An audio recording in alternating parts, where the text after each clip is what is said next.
In this video, we're going to use 3 example questions from the digital SAT, one for math, one for writing, and one for reading, to solve the questions based on the choices predominantly. So the first question is here on the screen. It's a math question about a problem, and there are 4 choices down there, A, B, C, D. We're going to try to figure out who is the right answer based on the 4 choices. Okay, here you go.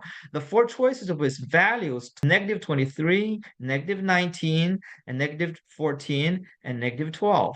If we are putting all these numbers on the value line, so it looks like this. The first one, or the highest one, is -12.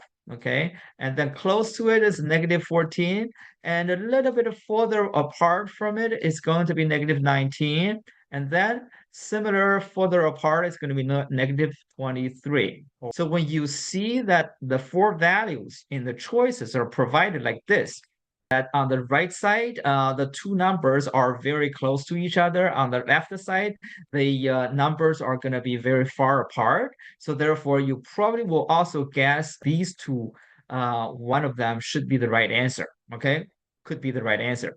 So next one, you're going to think about it because it's a parabola and it gives you that there are 2 points are there. So it likely to say that you're going to use the discriminator formula to discover the questions. So therefore, it's b squared minus 4ac, and because it has 2 distinct points, it's going to be bigger than 0. Okay, so regardless of how do you discover a plus b plus c, okay, at the end it's going to be a inequality. Either it's bigger than something or it's smaller than something. Okay, so if you discover a plus b plus c bigger than something, so everything that bigger than that will be possible, right? Will be possible. So in that case, you can choose -23 because everything bigger than -23 is going to be possible. You can choose -19 because everybody bigger than that will be possible, or you can choose this because everybody bigger than that will be possible. You can have multiple choices.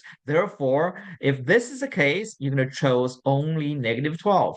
You know, conversely, if it's smaller than something, then you can choose all these bigger numbers, but only -23.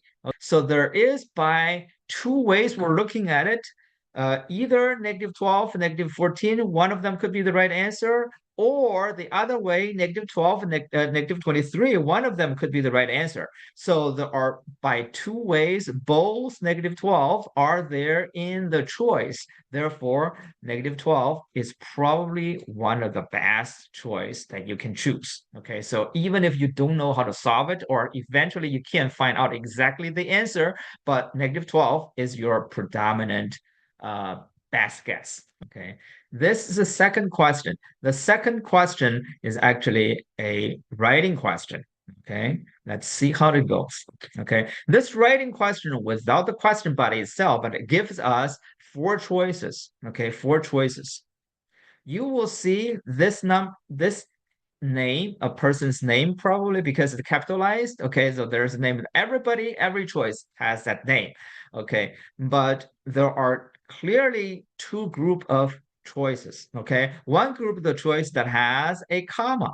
Okay, has a comma, and one group of the choice that has um, a verb, has or having or something like this. So let's just say have. Okay, so therefore, you have a comma, you have a have, so there are comma or no comma choices, okay? Or have and no have choices, okay? So let's see how it goes, okay? The comma choices are basically what? Okay, with comma is going to be C and D, okay? With comma is going to be the C and D, okay?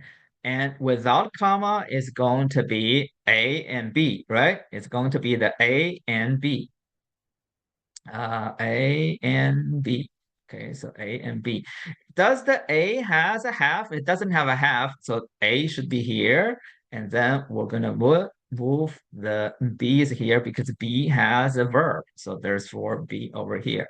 So because you either have a verb or have a comma, which one has a choice? Which choice that has both of them?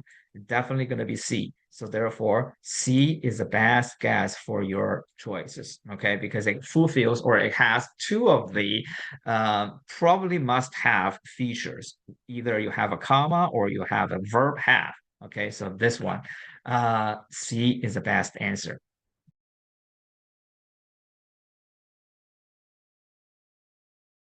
Let's see the third example. Okay, so this third example is going to be very easy for you too because it's a reading test.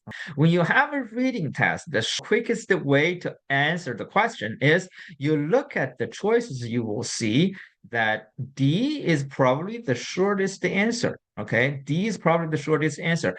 And generally, the shortest answers stay the best chance to be the correct answer because it's clean and clear and without doubt.